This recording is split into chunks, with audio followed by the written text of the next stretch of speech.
बच्चों, आज के इस वीडियो में मैं आपको सहायक सामग्री का प्रयोग कैसे करते हैं ये बता रही हूँ।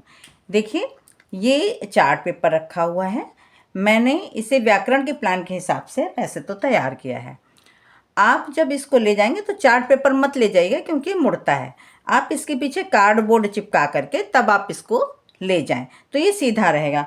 और इतना बड़ा रखें कि 16x12 का साइज कम से कम रखें, तो पूरी क्लास को दिखाई दे, देखने में आकर्षक हो, साफ सुथरी हो और अच्छे कलर संयोजन भी आपका बहुत अच्छा हो।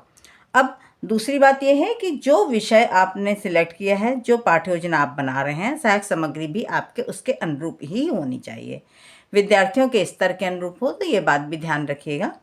अब जैसे अगर आपने देखिए व्याकरण का प्लान बनाया है, तो ये देखिए चित्र 1, चित्र 2, चित्र 3, चित्र 4। अब चित्र का नाम जो है चित्र 2, देखिए मैंने लिखा है कि अगर आप व्याकरण का प्लान बनाए तो आप चित्र तो पेस्ट करेंगे, मगर चित्र का नाम नहीं लिखेंगे। जैसे अगर आपने आइसक्रीम का चित्र लगाया यहाँ पर, तो आप उसमें आइसक्रीम मत लिखिएगा, क्योंकि फिर बच्चों से पूछने के लिए कुछ नहीं बचता है।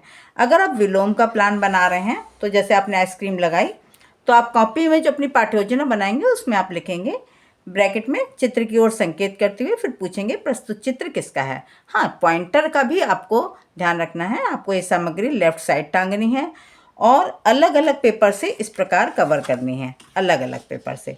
और अगर चित्र 1 यूज़ करना है, तो चित्र 1 को पहले आप निकालेंगे, उसका कवर या तो फोल्ड कर देंगे, पेस्ट कर देंगे, या फिर हटा देंगे उसको, तो आपका चित्र 1 खुलेगा। और चित्र 2 पढ़ाना है तो चित्र 2 की हटानी है। तो इस प्रकार से अलग अलग ब्राउन पेपर या बटर पेपर आप यूज़ कर सकते हैं कवर करने के लिए। और दूसरी एक चीज़ और है कि आप लोग कहते हैं कि चार्ट पेपर बना लीजिए और उसमें स्टिक लगा दीजिए, दोनों ऊपर के साइड में और नीचे के साइड में। लेकिन मैं आपको सजेस्ट करूं कि आप इसे कार्डबोर्ड पर बनाएं या वुड पे बनाएं या फिर थर्माकोल पर बनाएं।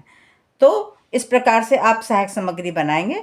और अगर आपने मान लीजिए आइसक्रीम का चित्र यहाँ पेस्ट किया है, तो बच्चों से आप पूछेंगे बच्चों यह किसका चित्र है, तो बच्चे उत्तर देंगे आइसक्रीम का। आइसक्रीम कैसी होती है? ठंडी होती है। ठंडी का उल्टा क्या होता है? गर्म। गर्म और ठंडे कैसे शब्द हैं? विपरीत शब्द हैं। विपरीत शब्दों को हम व्याकरण की दृष्टि से क्या कहते हैं? विलोम शब्द कहते हैं।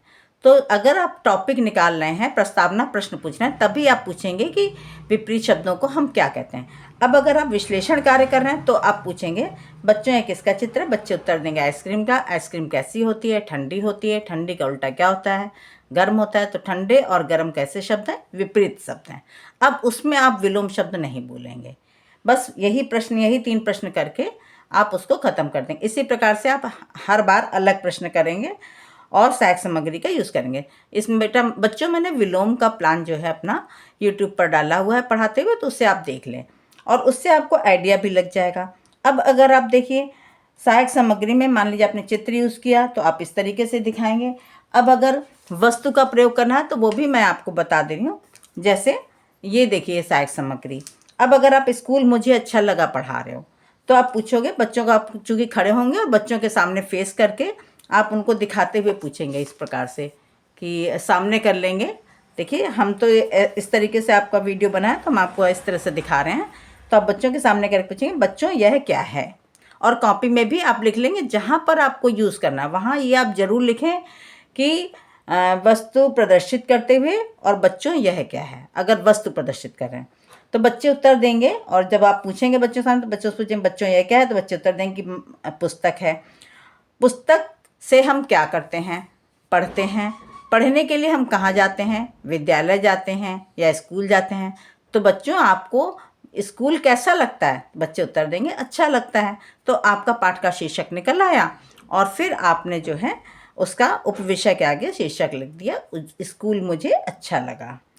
तो आप इस प्रकार से वस्तु का प्रयोग भी कर सकते हैं। अब एक चीज़ और है, देखिए एक और वस्तु का प्रयोग किया सकता है। अगर आप विलोम का प्लान पढ़ा रहे हैं या मान लीजिए विशेषण का भी पढ़ा रहे हैं, तो आप ये दिखा सकते हैं बच्चों ये क्या है? स्वेटर। स्वेटर किस रंग का है?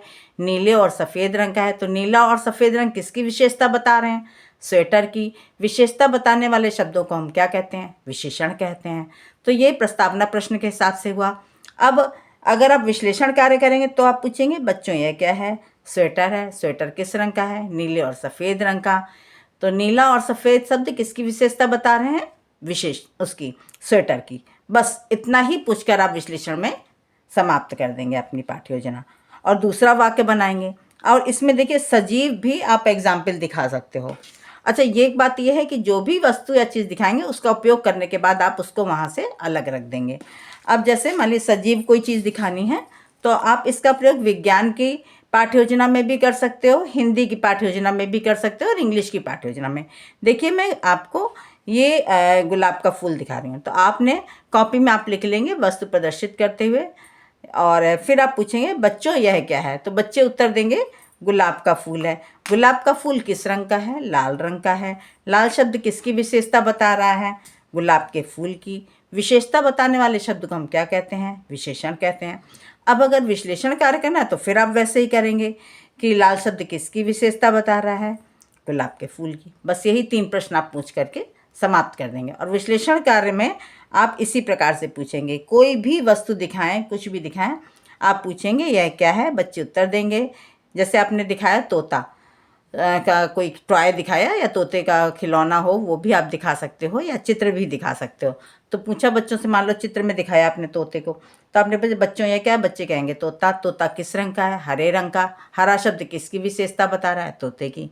और बोर्ड पर भी लिखते जाना है साथ में शब्द और अगर विशेषता बताने वाले शब्द, अगर विशेषण का प्लान है।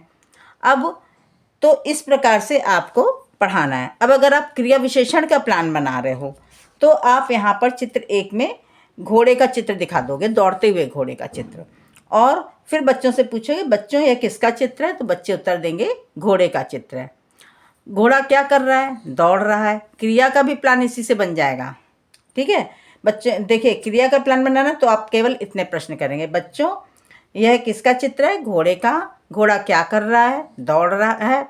दौड़ना व्याकरण की दृष्टि से क्या है? क्रिया है। तो ये 3 प्रश्न हो गए। अब जब विश्लेषण कार्य करेंगे तो ये ध्यान रखना है कि क्रिया शब्द का प्रयोग आपको नहीं करना है। अब क्रिया विशेषण का प्लान आप बनाएंगे तो आप उसमें ये पूछेंगे बच्चों यह किसका चित्र है? घोड़े का। घोड़ा क्या कर रहा है? दौड़ रहा है। कैसे दौड़ रहा है? तेज। तेज शब्द किसकी विशेषता बता रहा है? दौड़ने की।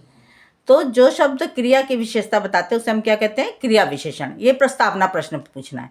लेकिन जब विश्लेषण कार्य करोगे तो आप केवल इतना पूछेंगे बच्चों यह किसका चित्र है? घोड़े का। घोड़ा क्या कर रहा है? दौड़ रहा है। कैसे दौड़ रहा है? तेज दौड़ रहा है। तेज शब्द किसकी विशेषता बता रहा है? दौड़ने की। अब बस आपका विश्लेषण कार्य इसी एक प्रश्न, इन प्रश्नों से हो गया। इसी प्रकार से आप दूसरे वाक्य बनाएंगे कि घोड़ा तेज दौड़ता है। इस तरीके से आप जो है क्रिया विशेषण का प्लान बना सकते हैं।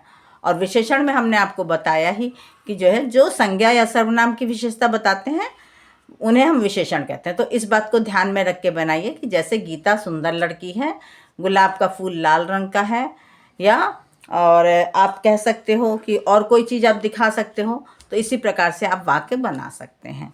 तो बच्चों ये जानकारी अगर आपको महत्वपूर्ण लगी हो तो मेरे चैनल को लाइक और सब्सक्राइब अवश्य कर दें और कमेंट बॉक्स में कमेंट करके बताएं कि यह जानकारी आपको कैसी लगी।